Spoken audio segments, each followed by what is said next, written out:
As has always been the case, the UK will play a leading role. Britain, a global influence, a military power, a financial hub, and now Brexit. Order! But is Brexit changing the way the rest of Europe views Britain? For some, there's disappointment. The British voice in international affairs will certainly be diminished. For others, a loss of faith. You would expect a country that has run an empire to be able to do planning 1, 2 or 5 years ahead. And there are those who still see greatness. I cannot imagine that their future is not bright.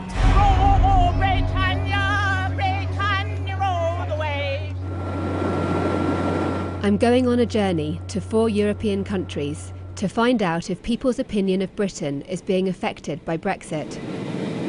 The Netherlands, one of Britain's closest allies in Europe and a vital trading partner. Britain is the 3rd biggest destination for Dutch exports, with the port of Rotterdam a key gateway for goods. Thousands of crates of fresh fruit and vegetables are loaded onto lorries bound for British supermarkets every day. Britain is still seen as an economic power here, but concern about red tape at once frictionless borders hangs heavy. The whole Brexit makes us feel quite frustrated. The way how the Brexit is currently developing, that's something that's frustrating for us, because we really have very limited information and we need to prepare our whole business with that limited information. It takes about 3.5 hours to offload and reload one of these giant ferries, but the potential introduction of customs checks after Brexit would cause delays. From the viewpoint of this passenger ferry, you can get a sense of the scale of operations for a port that sends freight around the world. Any disruption to the flow of goods with Britain could impact on produce heading elsewhere. There's a sense of worry at this port because of the added administrative burden Brexit will bring. But more profoundly, there's a sense of sadness and loss as an invisible barrier falls on these shores between the Netherlands and what has been an open gateway to the UK. In The Hague, there's an acceptance of Britain's decision to leave the European Union, but disbelief at how the British government has handled preparations for Brexit. The failure to finalise a withdrawal agreement is causing a headache for politicians as they struggle to get ready in case of a no deal. Peter Omtzigt is the chief Brexit planner in the Dutch Parliament. What does it make you think of Britain, the fact that we're in this situation? You would expect a country that has run an empire to be able to do planning 1, 2 or 5 years ahead, because that's what you did when you had an empire. And now, before a crucial day, there are only 2 months left and we still haven't taken the decision, let alone do the implementation. Leaving Dutch exasperation behind, I gauge the mood in next-door Germany, Europe's largest economy, and the country increasingly charged with shaping the EU's future alongside France, as Britain heads for the exit. Politicians at the German Parliament have a sinking feeling about the UK. Some even wrote an open letter in the Times, appealing for a rethink. I would be very, very sad. I do politically consider this to be a huge damage, both to Britain and to Europe. What makes you like Britain the most? What's most important to you? Would we have Europe and the European Union without Britain having fought for the survival of Europe? So it starts with history. But in your terms, in your opinion of Britain as a country, Britain as a leading nation, has that changed? In a way, I would say. Firstly, in a way we all, as Western democracies, share more or less the same illness.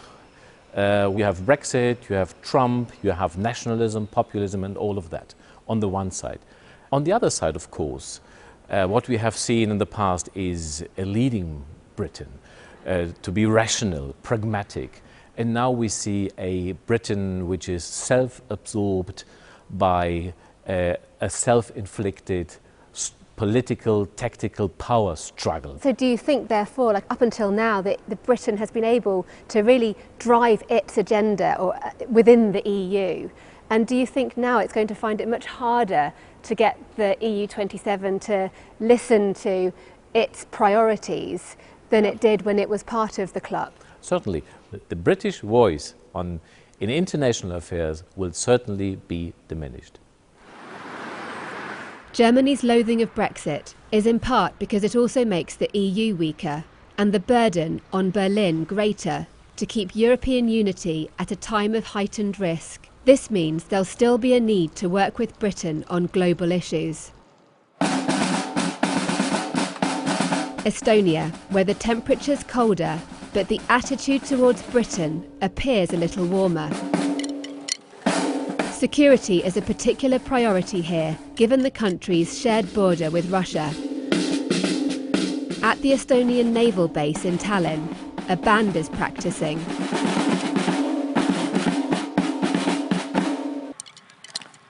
While aboard this minehunter, sailors are ready for action.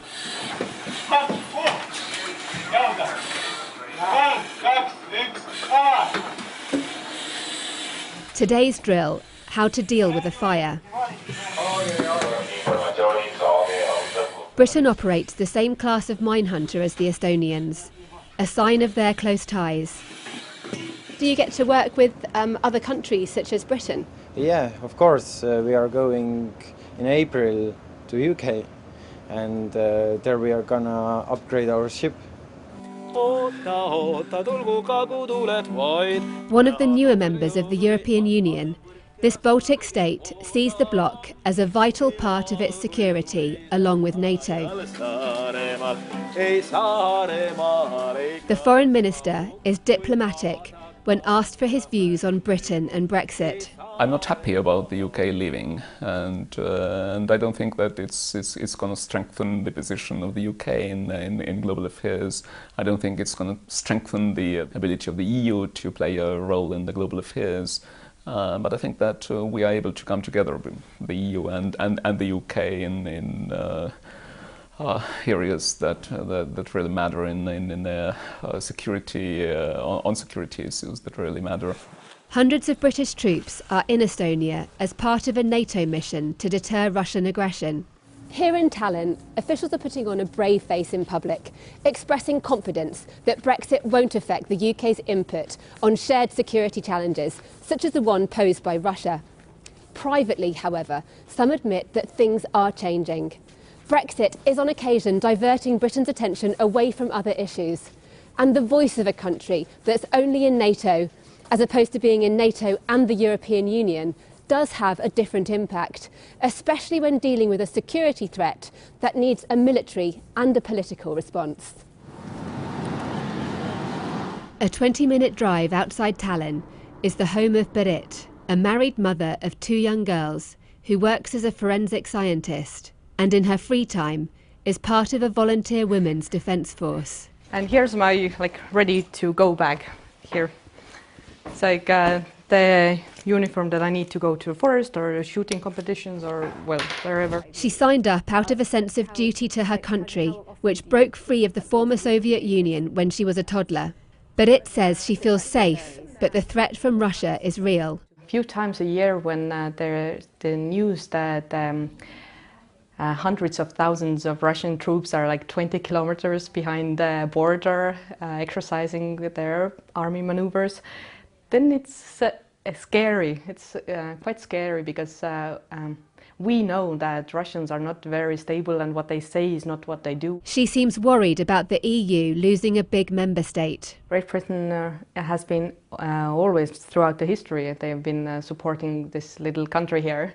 So I think it's an ally that I do hope somehow the good relations stay. As I leave Estonia, I feel Britain's reputation as a security partner remains intact, despite the undeniable sense of uncertainty. A different kind of island. Switzerland is surrounded by the European Union, but isn't part of the bloc, and offers a different perspective on Britain and its future. At this boutique watchmaking shop in Zurich, life rotates around precision and attention to detail, producing 2 watches a day for sale anywhere in the world. The owner says trading with the EU is no hassle. Do you look differently at the United Kingdom because of the decisions Yes, it is of making? course, of course. In what way? How's your opinion changed? Because we watch what's going on, how will they solve Ireland problem. We need the strength versus Russia versus United States, and now we have internal problem. It's not good. And do you think the UK and Switzerland will become closer allies? Maybe. And is that a good thing? Well, of course, but who knows? You know, Prince Charles is always in Switzerland, always skiing in cloisters, so I don't know who else will come in.